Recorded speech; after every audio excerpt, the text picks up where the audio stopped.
Good afternoon everybody. आज की हिंदी कक्षा में आपका स्वागत है। धातु रूप की वीडियो आप तक पहुंच चुकी है और आज शब्द रूप के विषय में चर्चा प्रारंभ कर रहे हैं। ये बहुत लंबा काम है तो कई बार में होगा, इसलिए छोटी छोटी वीडियो में आप तक पहुंचाएंगे। आज अकारांत पुल्लिंग शब्द राम के बारे में चर्चा करने वाले हैं। आपको लगता है कि संस्कृत में रूप बहुत कठिन हैं, लेकिन आप देखेंगे कि रूप याद करना कितना आसान है। बस थोड़ा सा भय को दूर करके, असंभव शब्द को अपनी डिक्शनरी से निकाल करके और इस पर ध्यान केंद्रित करने की आवश्यकता है।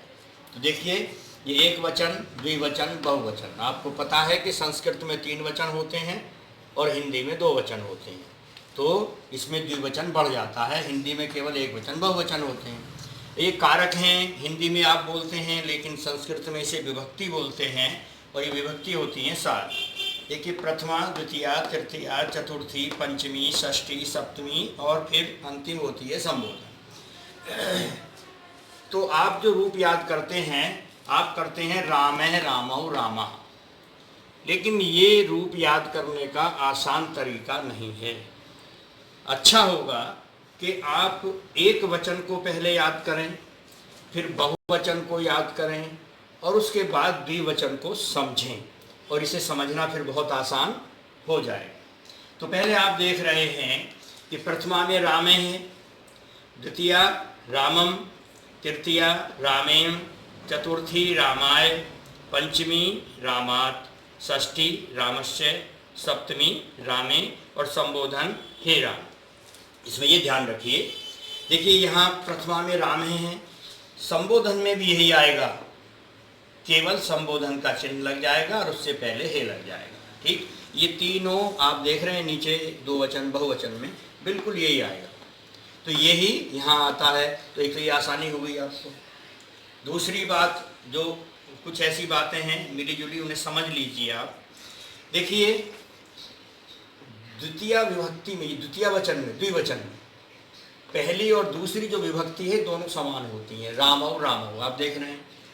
और अक्सर आप सभी में देखना लगभग ये तीनों समान होती हैं, तृतीया, चतुर्थी और पंचमी। फिर षष्ठी और सप्तमी समान होती हैं, जैसे रामौ रामौ, रामाभ्याम रामाभ्याम रामाभ्याम, रामियो रामियो, और फिर ये पहली वाली आ गई हे रामौ। तो ये द्विवचन को समझना भी कितना आसान है। लेकिन अब इसे देख लीजिए, तो इसे कैसे याद कर सकते हैं आसानी से।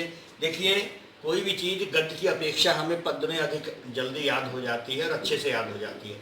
आप इनमें से, चलो ये तो है मैं बना रहा हूँ, लेकिन कोई भी रूप आपके सामने आए, आप पे जैसी बन सके उसकी कोई लय बना लीजिए और काव्य के माध्यम से उसे याद करने का प्रयास कीजिए, तो बड़ा आसान हो जाएगा। अब देखिए, जैसे ये है रामे रामम, रामेण रामाय, रामात रामस्य, रामे राम। ठीक है, ये विसर्ग आएगा यहाँ।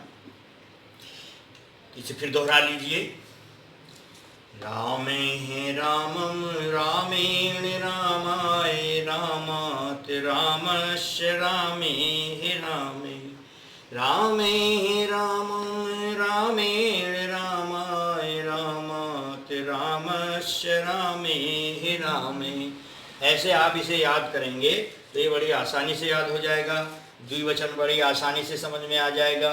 रामौ रामौ 2 बार है, रामाभ्याम रामाभ्याम रामाभ्याम 3 बार है, रामियो रामियो 2 बार है। सभी में लगभग ऐसा होता है और पहला वाला अंत में आता है, तो इसमें कोई कठिनाई नहीं होनी चाहिए। चलिए बहुवचन को देखिए, रामः रामान, रामै रामेभ्य, रामेभ्य रामाणाम, रामेषु हे रामः।